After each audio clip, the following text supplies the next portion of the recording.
For the first time, the FBI agents who brought down Montrose body brokers are telling their story. This case made international headlines and eventually led to a new state law which requires funeral home employees to be licensed. In their first interview, two FBI agents tell 9 News Investigates' Aaron Adelson how they figured out the funeral home's owner and her mother were selling body parts illegally.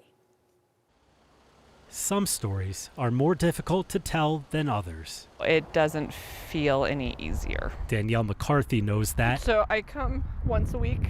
Every visit. He and I have a great conversation.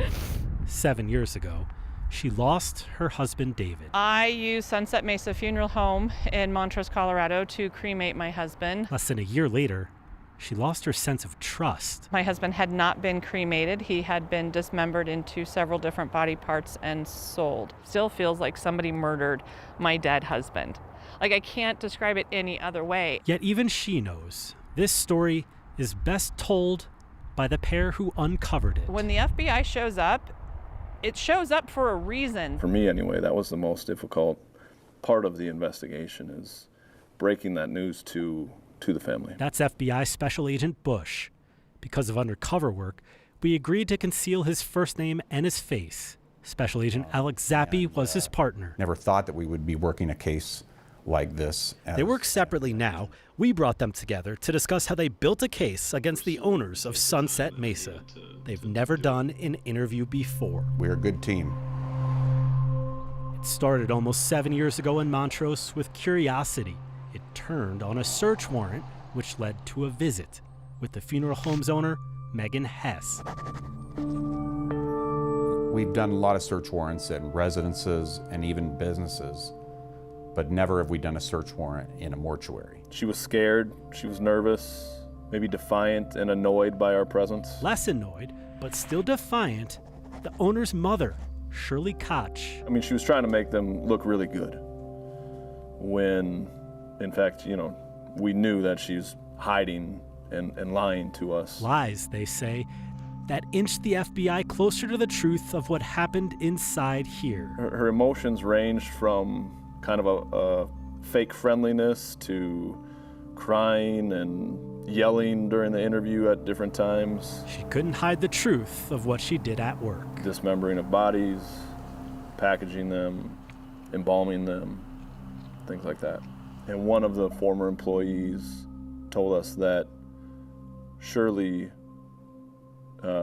would figure out how to do things by YouTubing it. I still have nightmares and I still have visions of that being done to my husband. No formal training and a willingness, the agents say, to occasionally trick people into thinking the funeral home was donating organs. Many of the instances, the topic of donation was never even brought up. So they just completely stole the bodies. She defrauded all of the victims that were involved and all the families and those people that trusted her. Body parts turned into profit, the FBI believes. The funeral home illegally sold parts of hundreds of bodies to body brokers for money. The gruesomeness of this industry, I don't think people understand, and this is not an anomaly. This is going to keep happening. Trying to figure out what crime matches this conduct. In the end, the FBI chose mail fraud because some of the bodies shipped had infectious diseases, despite Hess and Koch's assertions the parts were disease-free. This happened because of greed. And unfortunately, the greed that Megan and her mother had was greater than their ethical or moral compass. Greed built off of grief. David is finally laid to rest here. Agent Bush was the one who helped Danielle trust once again. He helped find David. I'm extremely grateful.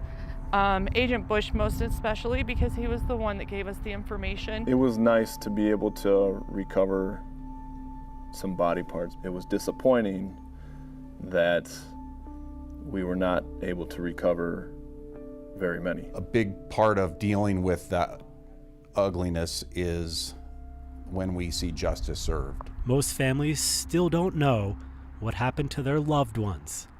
Without the FBI agents, Danielle says the true story would never have been told. I'll see you later, baby. In Denver, Aaron Adelson, 9 News. Megan Hess and Shirley Koch were sentenced to 20 and 15 years. A federal appeals court recently ruled they need to be resentenced. The federal government has until tomorrow to respond.